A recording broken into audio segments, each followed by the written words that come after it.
Então, nós vamos continuar nosso estudo de pilhas, né? Que é o nosso conteúdo de agora, que é um tipo de dispositivo, né, que gera corrente elétrica através de reações químicas. E nessa semana a gente vai ver sobre cálculo de força eletromotriz de uma pilha, ou cálculo de DDP, diferença de potencial, qual que é a corrente gerada em uma pilha. Antes da gente chegar nessa parte de cálculos, vamos dar uma revisada no que é uma pilha e qual que é o seu princípio de funcionamento para a gente entrar no foco da aula dessa semana. Então, quando a gente tem reações químicas produzindo uma corrente elétrica num dispositivo, a gente chama isso de pilha. Então, uma pilha, a finalidade dela é utilizar essa reação química e transformar a energia química em energia elétrica, produzir uma corrente elétrica através de uma reação química. Essa que é a finalidade de uma pilha. A relação entre as reações químicas e a corrente elétrica, elas são estudadas por um ramo da química que nós chamamos de eletroquímica, que além das pilhas, a gente vai estudar também processos de eletrólise e processos de corrosão. Quando uma reação química de óxido-redução, ou seja, uma reação que existe transferência de elétrons, ela acontece de modo espontâneo, sem precisar ser forçada, ela produz uma corrente elétrica. E aí a gente tem uma pilha eletroquímica, que pode ser de várias maneiras. Uma pilha seca, uma bateria de lítio, uma bateria de níquel, uma bateria combustível, uma bateria de hidrogênio, entre outras que tem no mercado. Então, mas qualquer dispositivo que tenha essa capacidade de utilizar uma reação química de oxidação e gerar uma corrente elétrica através disso é chamado de pilha. Quando uma corrente elétrica provoca uma reação química, né, não é uma reação espontânea, quando você coloca uma corrente elétrica ali e força uma reação a acontecer, que é um caminho contrário das pilhas, isso é chamado de eletrólise. A pilha de Daniel, que é a pilha mais primitiva. Essa pilha ela se baseia na seguinte reação. Você tem o zinco metálico reagindo com o íon cobre presente nessa solução de sulfato de cobre, e essa reação gera o cobre metálico através da redução do íon cobre e o íon zinco através da oxidação do zinco metálico. Na forma iônica, a gente tem o zinco mais 2, o zinco metálico, que não tem carga, né, reagindo com o cobre 2, que é o íon presente no sulfato de cobre.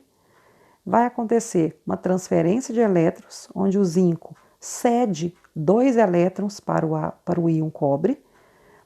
Esse íon cobre, ao receber esses 2 elétrons, ele vai ser reduzido a cobre metálico, e o zinco, ao perder os seus 2 elétrons, vai ser oxidado, formando o zinco mais 2, o íon zinco.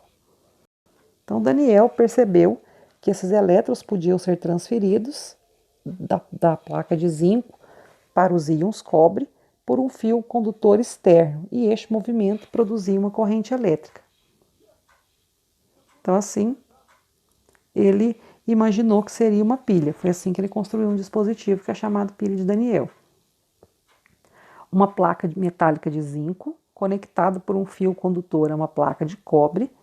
Essas duas placas mergulhadas em uma solução de sulfato de cobre e uma ponte salina unindo esses dois dispositivos, onde há uma transferência de íons, os ânions indo para a placa de zinco e os cátions indo para a placa de cobre, tem uma razão para isso, e os elétrons sendo transferidos da placa de zinco para a placa de cobre. Por que isso acontece? Porque o zinco vai sofrer oxidação, então sempre quem oxida cede os elétrons. Quem reduz, recebe os elétrons. Então, à medida que a reação vai acontecendo, os elétrons vão sendo transferidos da placa de zinco para a placa de cobre. O zinco metálico vai sendo oxidado e se transformando no íon zinco mais 2, que vai sendo depositado na solução. O íon cobre presente na solução vai sendo reduzido a cobre metálico e vai ficando depositado na placa. Então, com o passar do tempo, a placa de zinco ela tende a diminuir de tamanho, porque o metal zinco está sendo transformado em íon, e a solução de zinco tende a ficar mais concentrada. Enquanto na placa de cobre acontece o inverso. A placa metálica de cobre ela tende a ficar inchada, um pouco maior, porque os íons cobre presentes na solução vão se transformando em cobre metálico, enquanto a solução torna-se mais diluída, porque os íons presentes na solução vão se transformando no metal cobre. Então, o eletrodo de zinco, né, ele vai se desgastando com o passar do tempo, enquanto o eletrodo de cobre vai ter a sua massa aumentada, como a gente está vendo na imagem. Então, a placa de zinco vai sofrendo corrosão e a placa de cobre vai aumentando de tamanho. A solução de sulfato de zinco ela vai ficar mais concentrada, porque o zinco metálico se transformou no íon zinco, enquanto a solução de sulfato de cobre vai ficar mais diluída, devido aos íons cobre 2 serem reduzidos a cobre metálico. Então, vocês podem perceber que na solução aumentou a quantidade de íons zinco e diminuiu a quantidade de íons cobre, por causa da reação que está ocorrendo. As soluções, né, a gente tem passagem de íons em excesso de um lado para o outro, através da ponte salina. Se você remover essa ponte salina, a pilha para de funcionar, porque não tem mais essa migração de íons de um lado para o outro, e aí essa pilha vai parar de funcionar. Nesse processo, nós vamos ter simultaneamente a ocorrência de duas reações, que a gente chama de semi-reação de redução e semi-reação de oxidação. Uma reação não acontece sem a outra. Elas dependem uma da outra. Para que uma aconteça, a outra tem que acontecer de maneira simultânea, senão a reação não ocorre. Então, a semi-reação de oxidação, o zinco metálico perde 2 elétrons e se transforma no zinco mais 2. Na semi-reação de redução, o íon cobre recebe 2 elétrons que vêm da placa de zinco e é reduzido a cobre metálico. A reação global é o somatório dessas duas semi-reações. Então, os elétrons, como estão em lados opostos, a gente pode cancelar. Então, a minha reação global, eu tenho zinco metálico mais íon cobre, formando o íon zinco mais cobre metálico.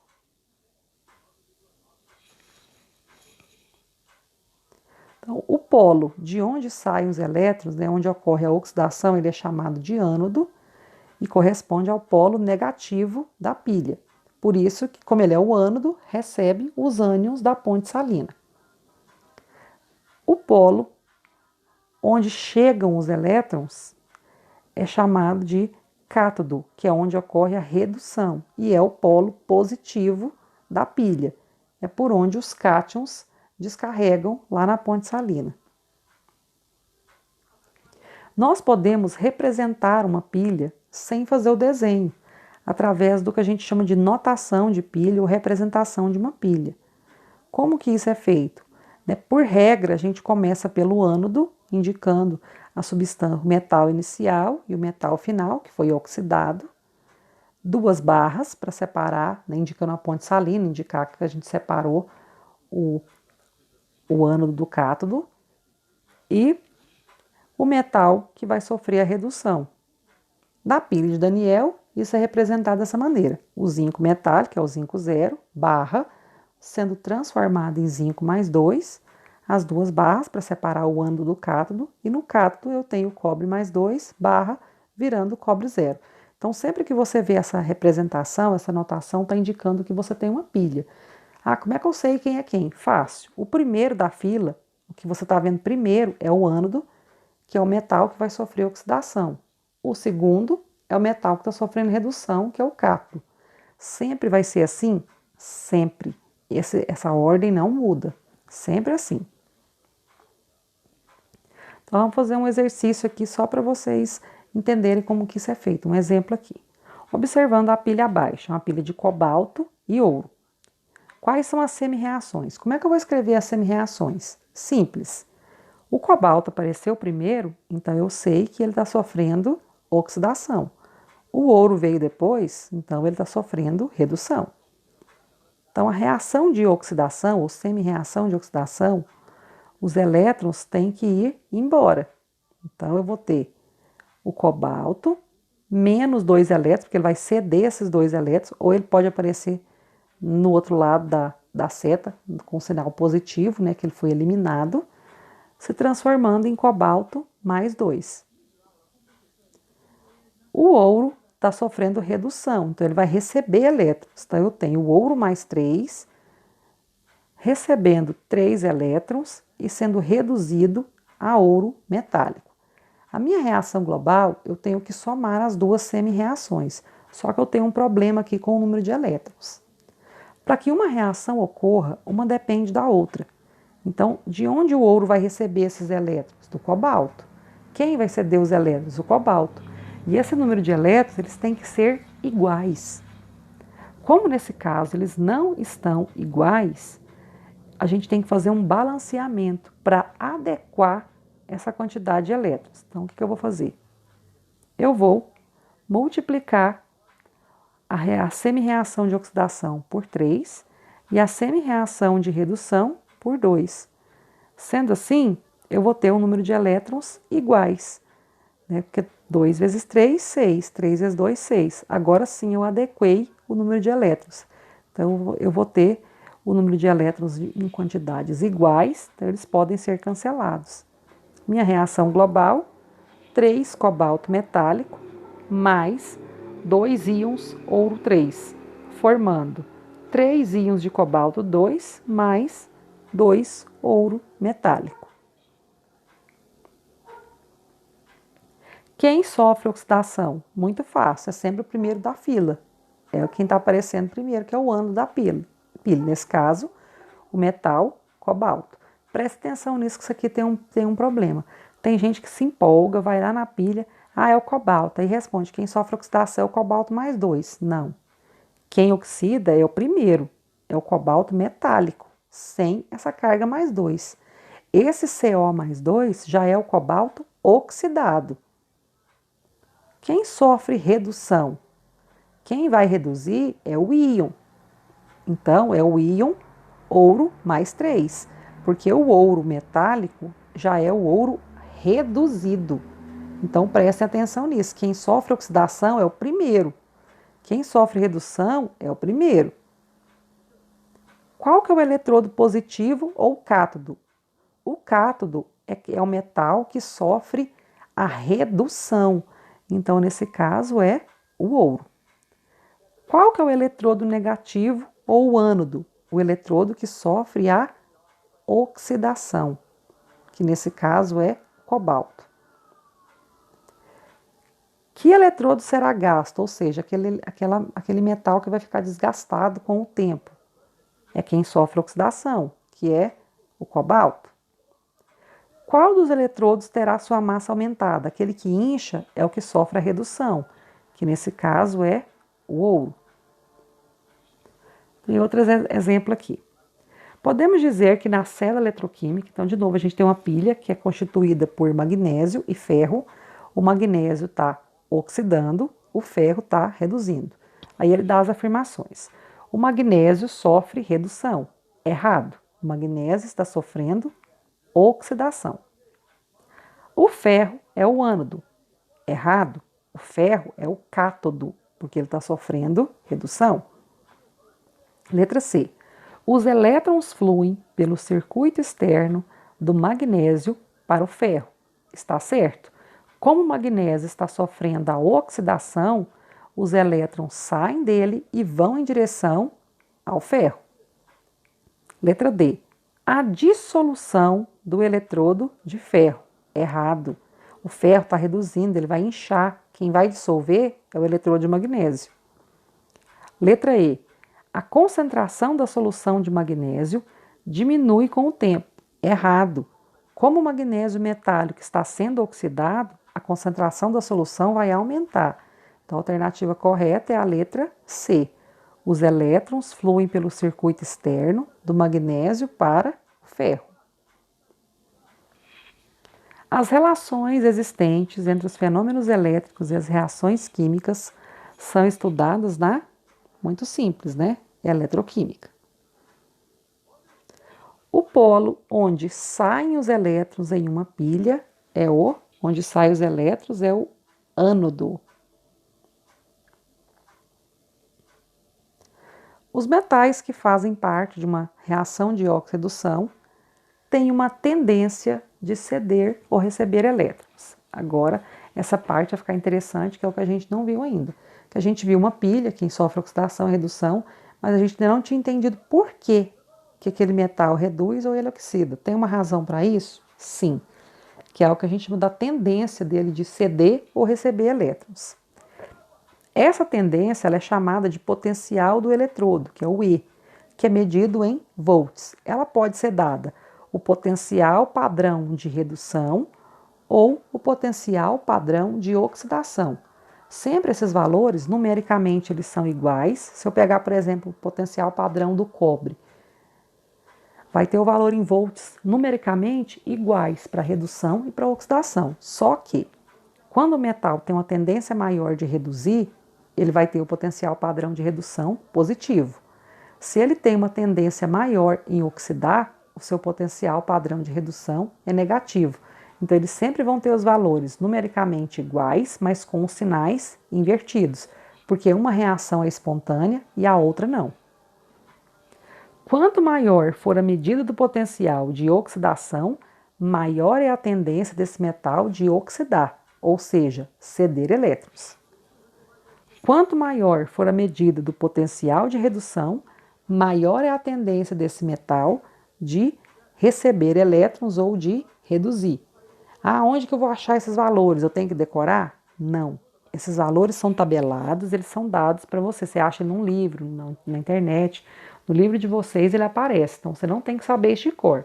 Você só vai ter que avaliar e analisar qual deles tem essa capacidade. Esse potencial, em geral, ele é calculado, ele foi medido na pressão atmosférica de 1 atm, na temperatura de 25 graus Celsius e numa solução de concentração 1 mol por litro. Então, sendo assim, nessas condições, ele é chamado de potencial normal do eletrodo ou potencial padrão do eletrodo. Ele toma-se como referencial um eletrodo de hidrogênio, que tem a ele atribuído potencial de 0 volt. Aí os outros, à medida que eles liberam uma corrente elétrica, eles vão tendo um potencial maior ou menor. Então aqui tem uma tabela indicando alguns potenciais padrão de redução, que no sistema internacional a gente utiliza potencial padrão de redução, mas se eu quiser saber o de oxidação é fácil? Sim, é só pegar o mesmo valor com o sinal trocado. Por exemplo, o lítio, o padrão de redução dele, menos 3,045 volts. Se eu quisesse saber o de oxidação, o potencial padrão de oxidação seria mais 3,045 volts. Então, é o mesmo valor numérico do potencial padrão de redução, porém com o sinal invertido. Então, quando eu analiso essa tabela, eu vou observar que desses metais que estão listados, o que tem a maior facilidade em sofrer a redução é o cobalto 3, porque ele tem um potencial padrão de redução de 1,84 volts. E qual que eu tenho que tem menos facilidade em reduzir? O lítio, porque o potencial padrão de redução dele é menos 3,045. Se está com esse potencial negativo, é porque a tendência natural dele é de sofrer oxidação. Se eu quiser calcular qual que é a corrente gerada por uma pilha, isso é chamado cálculo de DDP, cálculo de diferença de potencial. Sempre eu vou utilizar esta expressão matemática. O ΔE, a variação do eletrodo, que é o potencial padrão de redução maior menos o potencial padrão de redução menor. Também pode aparecer para vocês assim, potencial padrão de redução do cátodo menos potencial padrão de redução do ânodo. Então, uma observação importante. Numa pilha, esse ΔE sempre tem que dar um valor maior que zero, ou seja, positivo. Porque o objetivo de uma pilha é gerar corrente elétrica. Então, uma pilha, como ela é uma reação espontânea, o metal que reduz sempre vai ter o potencial padrão de redução menor. Então, quando você diminuir pelo potencial menor, vai dar um valor positivo. Então, nunca você vai ter um ΔE de uma pilha com sinal negativo.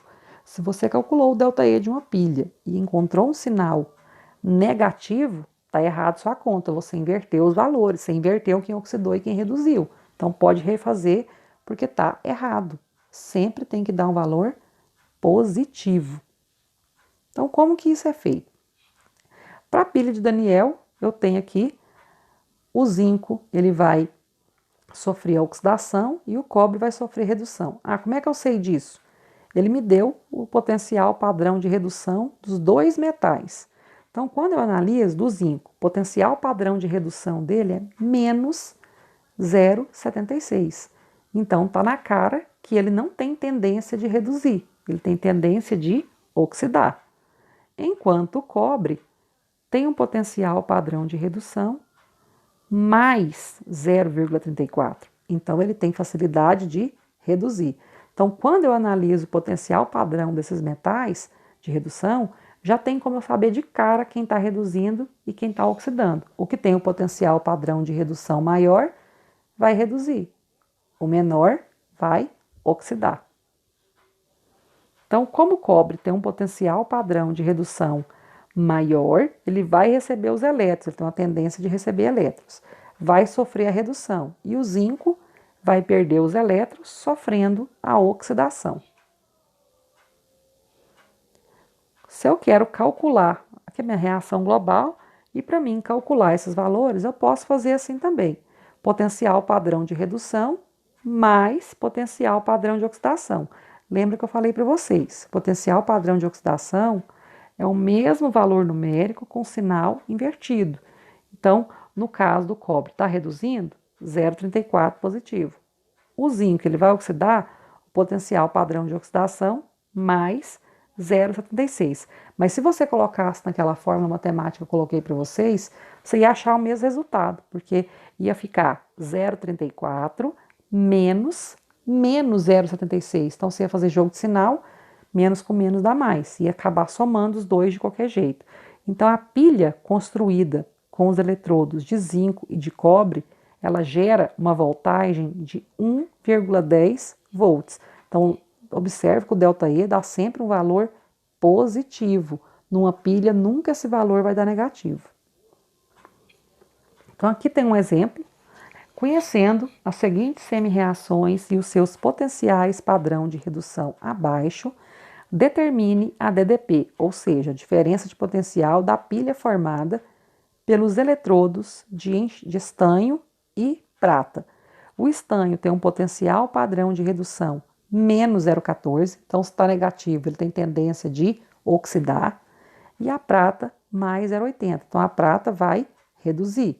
Então, para mim calcular essa diferença de potencial, seria mais 0,80 mais 0,14. Então, o potencial padrão de redução da prata é maior que o do estanho. A prata sofre redução e o estanho, oxidação. Então, representando as reações, é só inverter os sinais, né? Eu vou ter 0,80 mais 0,14 igual a 0,94 volts. Então, alternativa D. Aqui de novo, a gente tem o ácido ascórbico, mais conhecido por vitamina C, é uma substância que apresenta atividade redox, ou seja, atividade de redução e oxidação. Sendo o potencial de redução do ácido ascórbico em pH 7 igual a 0,06 volts, podemos compará-lo com outras substâncias conhecidas, cujos potenciais de redução a pH 7 são também apresentados. Aí ele te deu do oxigênio, do ferro, do hidrogênio. O hidrogênio formando gás hidrogênio. Do oxigênio, potencial padrão de redução 0,816, do ferro 0,77 e do hidrogênio menos 0,42. O hidrogênio, como está negativo, a gente já sabe que ele vai oxidar. No caso do oxigênio e do ferro, ambos estão com valor positivo. Mas qual que tem a tendência maior de reduzir? O oxigênio, porque ele tem um potencial padrão de redução maior. Com base nessas informações, podemos afirmar que o ácido ascórbico deve ser capaz de... O ácido ascórbico vai ter qual capacidade? Reduzir o íon ferro. Por que ele vai ter essa capacidade? Porque ele tem uma facilidade maior de oxidar. Então, se ele tem uma facilidade maior de oxidar, ele vai reduzir o íon ferro. Outro exemplo, o exemplo 3. Considere as seguintes semi-reações e os seus potenciais normais de redução. Eu tenho o níquel e o ouro. O níquel, potencial padrão de redução, menos 0,25. Sempre que você viu o sinal negativo, você já sabe que o metal tem tendência a oxidar. E no caso do ouro, mais 1,5, tendência de reduzir.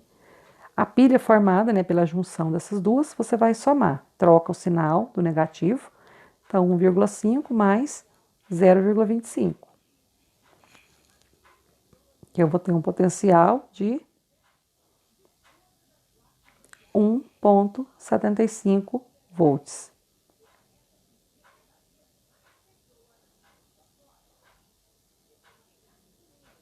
Então, aqui nas nossas próximas aulas, a gente vai ver processos de eletrólise, de corrosão de metais. Por hoje, o que eu queria mostrar para vocês eram essas reações que envolviam cálculo de diferença de potencial, que é bem simples, não tem segredo, sempre você vai utilizar essa mesma expressão matemática, só tem que ficar atento com os sinais, para não fazer nada trocado ou invertido. E na próxima aula, na semana que vem, no dia 2, a gente não tem aula, porque é feriado. A gente retorna nossas aulas pelo Meet no dia 9 de novembro. Lembrando que essa semana tem uma atividade para vocês, que pode ser respondida pelo link, na folha impressa ou no caderno. A sua escolha. Quem responder pelo link não precisa postar nada no Class, simplesmente marca como concluído, para não ficar aparecendo para você. Quem responder na folha tem que enviar as fotos pelo Class, porque essas devolutivas elas vão valer 3 pontos, como nós combinamos anteriormente. Espero que vocês se saiam bem na prova, no simulado, com as nossas 3 questões, e consigam fazer as atividades dessa semana. Então, um abraço para vocês, até a próxima.